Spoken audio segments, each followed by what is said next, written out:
यो यामाहा कम्पनीको FZ bike हो अनि यो चाहिँ बाइक तपाईको V1 बाइक हो है। एफजेड यहाँ देख्न सक्नुहुनेछ है। यसको चाहिँ डिजिटल मिटर है। यो V1 हो। यसमा चाहिँ कार्बेटर लागेको हुन्छ है, जुन यहाँ कार्बेटर रहेको छ है मित्रहरू। अनि यो बाइकमा चाहिँ सेल्फ स्टार्ट भएन भने न्यूट्रलमा सेल्फ स्टार्ट भएर अथवा यो क्लच लिभर म तपाईहरुलाई देखाइदिन्छु। यो क्लच लिभर जुन छ नि यो यसरी प्रेस गरेर यो बाइक गियरमा हुँदा यो क्लच यसरी प्रेस गर्दाखेरि यानी कि यो थिच्दाखेरि स्टार्ट हुनुपर्ने हो सेल्फमा, त्यो नि स्टार्ट भएन भने न्यूट्रलमा नि स्टार्ट भएन अथवा गियरमा नि स्टार्ट भएन भने यो जुन रिले छ नि एउटा सानो आकारको रिले छ, म तपाईहरुलाई देखाइदिन्छु। यो रिले है, यो रिले बिग्रियो भने न न्यूट्रलमा बाइक स्टार्ट हुन्छ न तपाईको गियरमा बाइक स्टार्ट हुन्छ, यानी कि सेल्फ स्टार्ट हुँदैन, किकले स्टार्ट हुन्छ, सेल्फ चाहिँ लाग्दैन है। अनि यसैको बारेमा म तपाईहरुलाई आज जानकारी गराइदिन्छु। यसमा चाहिँ 4 वटा वायर दिएको छ है। यो 4 वटा वायरको बारेमा तपाईहरुलाई थाहा भयो भने गियरमा अथवा न्यूट्रलमा सेल्फ लागेन भने, सेल्फले स्टार्ट भएन भने यो 4 वटा वायरको बारेमा तपाईहरुलाई थाहा भयो भने इजिली प्रब्लमको सल्भ गर्न सक्नुहुनेछ। यानी कि कहाँनिर प्रब्लम छ तपाईहरु एकदम सजिलै तरिकाले तपाईहरु जुन प्रब्लम छ त्यो सल्भ गर्न सक्नुहुनेछ है मित्रहरू। त यसको 4 वटा वायरको बारेमा म तपाईहरुलाई जानकारी गराइदिन्छु।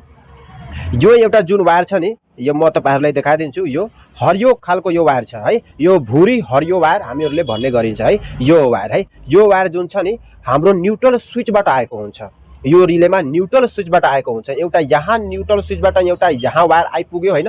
अनि एउटा वायर है दो भागमा डिभाइड हुन्छ न्यूट्रलको वायर, अनि एउटा यहाँनिर आएको हुन्छ डिजिटल मिटरको भित्र जुन हाम्रो न्यूट्रल बत्ती शो गर्नको लागि एउटा न्यूट्रल वायर यहाँ आएको हुन्छ है। न्यूट्रल बत्ती यानी कि न्यूट्रल लाइट शो गर्नको लागि है मित्रहरू।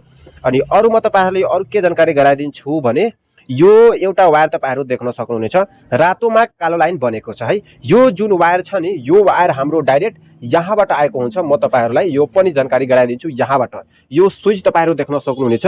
यो तपाईको क्लच लिभर भयो है। अनि क्लच लिभरको यो साइडमा यो स्विच छ नि यही स्विचबाट एउटा वायर है डाइरेक्ट हाम्रो यो रिलेमा आएको हुन्छ है, जुन यो तपाईको रातोमा यहाँ कालो लाइन बनेको छ है मित्रहरू। यो दुईटा वायरको बारेमा म तपाईहरुलाई जानकारी गराइदिसके, एकदम यानी कि सही जानकारी हो है मित्रहरू। अनि यो तपाईहरुको जुन यो एउटा जुन वायर छ है यो एउटैबाट दुईटा वायर निस्केको छ है। यानी एउटै कलरको दुईटा वायर छ तर यहाँ जोइन छ, यहाँ तपाईहरु देख्न सक्नुहुनेछ है। अनि यो चाहिँ रातोमा सेतो लाइन बनेको छ दुईटै वायर है। एउटा जुन वायर यहाँबाट निस्केर हाम्रो यहाँ सिडिआईमा आएको छ, म तपाईहरुलाई जानकारी गराइदिन्छु। यहाँ हेर्न सक्नुहुनेछ रातोमा सेतो लाइन बनेको छ यो अनि सिडिआई हो है। अनि एउटा चाहिँ यहीबाट हाम्रो डाइरेक्ट यो किल स्विचबाट आएको हुन्छ जुन 12 भोल्ट करेन्ट सप्लाई गर्छ है। किल स्विच म तपाईहरुलाई जानकारी गराइदिन्छु। यहाँनिर किल स्विच देख्न सक्नुहुन्छ।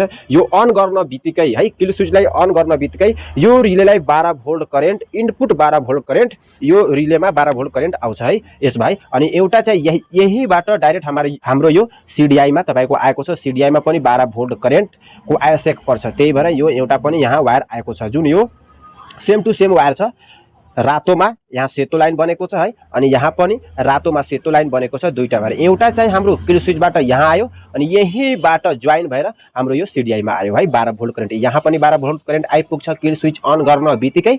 अनि यो रिलेलाई पनि 12 भोल्ट करेन्ट तपाईको यहाँ पनि आइपुग्यो है। अनि यो एउटा जुन वायर छ म तपाईहरुलाई जानकारी गराइदिन्छु। यो चाहिँ नीलोमा कालो लाइन बनेको छ है। यहाँनिर हेर्न सक्नुहुन्छ यो नीलोमा कालो लाइन बनेको छ। यो जुन वायर छ नि हाम्रो डाइरेक्ट यो रिलेबाट बाहिर करेन्ट निस्किन्छ यानी कि आउटपुट करेन्ट भन्ने गरिन्छ।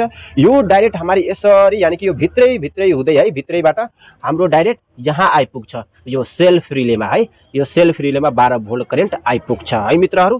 त यो जुन 4 वटा वायरको बारेमा म तपाईहरुलाई एक वायरको बारेमा म तपाईहरुलाई प्रोपर तरिकाले एकदम जानकारी गराइदिसके है। त ल मित्रहरू यस्तै जानकारीको लागि प्लिज मेरो च्यानललाई सब्स्क्राइब गर्नु होला। धन्यवाद। जय नेपाल। नमस्कार।